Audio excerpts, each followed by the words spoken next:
Good morning friends, this is Sanjeev Thakur. तो मैं लाया हूँ आपको भूगोल के कुछ महत्वपूर्ण क्वेश्चंस। ये ऑब्जेक्टिव क्वेश्चंस थे जिसको मैंने वन वर्ड क्वेश्चंस में कन्वर्ट किया है। ये घटना चक्र, आपने पुस्तक का नाम सुना होगा, उसी के महत्वपूर्ण क्वेश्चंस हैं। अगर आपको हार्ड मटेरियल चाहिए तो आप घटना चक्र खरीद सकते हैं। ठीक है, तो आज हम पढ़ेंगे महाद्वीपीय भूगोल।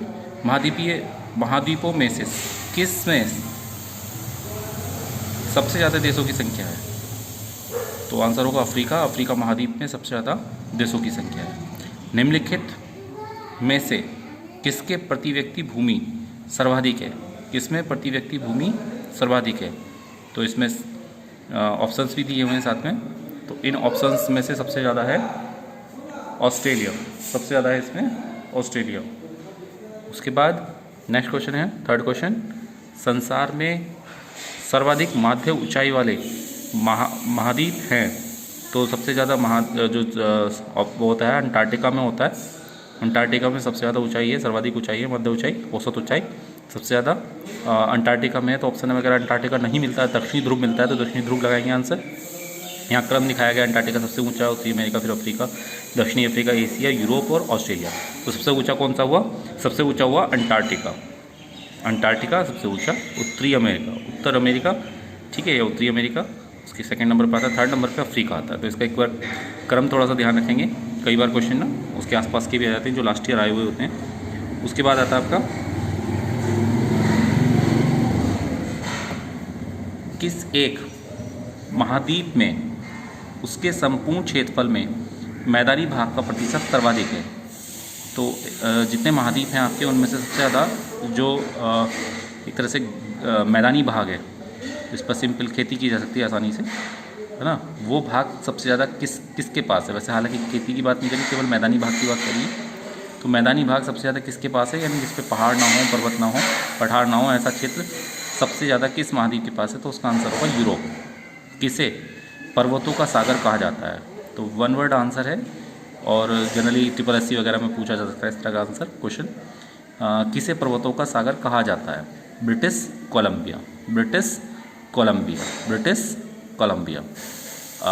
वैसे तो ये सारे क्वेश्चन जो हैं ये स्पीसीज की ही हैं जो आए हुए हैं प्रीवियस ईयर के, लेकिन पेपर्स पैटर्न्स में लगातार चेंजेस आ रहे हैं, तो उसके हिसाब से ये क्वेश्चन अब इस तरह के थोड़े से कम पूछे जाते हैं। किसे पर्वतों का सागर कहा जाता है? तो ब्रिटिश कोलंबिया। विश्व की सर्वाधिक ऊंची चोटियाँ किस प्रकार के पर्वतों में पाई जाती हैं? तो देखिए इसका आंसर है नवीन मोरदार पर्वत। कई बार नवीन मोरदार पर्वत के अलावा आपको लिखा दिखाई दे सकता है बलित पर्वत। तो बलित जैसे कि बल से दिखाई दे रहा है कि फोर्स की बात हो रही है, तो अभी भी यहाँ पे यानी फोर्स है।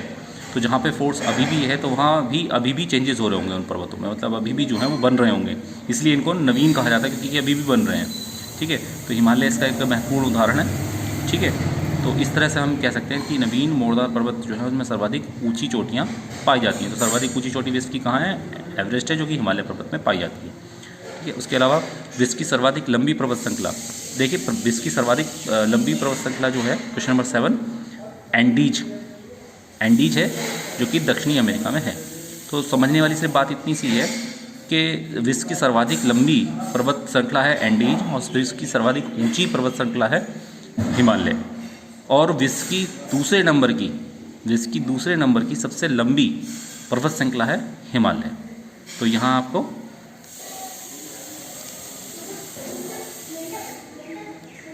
थोड़ा सा ध्यान रखना है। ये मेरे पर्सनल नोट्स हैं। ठीक है, इसमें कुछ क्वेश्चंस मैं यहाँ से कराऊंगा, कुछ बाहर से भी मैं लूँगा। ठीक है, देखते हैं। दक्षिणी आल्प्स पर्वतमालाएं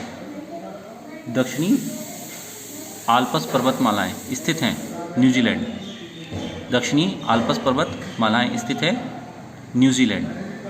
पर्वत श्रृंखलाओं का आरोही क्रम, तो यहाँ दिखाई दे रहा है, ये सीरियल से लिखा हुआ है। एंडीज सबसे लंबी है, हिमालय दूसरे नंबर पे, तीसरे नंबर पर आती है रॉकी, और चौथे नंबर पर आती है ग्रेट डिवाइडिंग रेंज। देखिए हो सकता है इनके बीच में एक आध पर्वत श्रृंखला और भी हो, लेकिन मेन खासकर जो एग्जाम में पूछी जाती हैं वो यही हैं। इनका क्रम लगाने के लिए कई बार आ जाता है एग्जाम में, तो इनका क्रम जो है आपको लगाना है। सबसे लंबी है एंडीज, उसके बाद हिमालय, उसके बाद रॉकी, और उसके बाद ग्रेट डिवाइडिंग रेंज।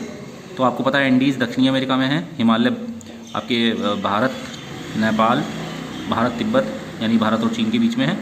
ठीक है, उसके अलावा अगर हम बात करें रॉकी उत्तरी अमेरिका में है और ग्रेट डिवाइडिंग रेंज जो है वो ऑस्ट्रेलिया में है। ठीक, थैंक यू।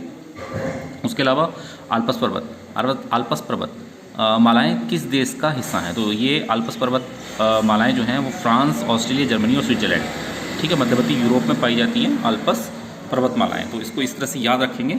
आल्पस पर्वतमालाएं कहाँ पे हैं? आल्पस पर्वतमालाएं किस देश का हिस्सा हैं?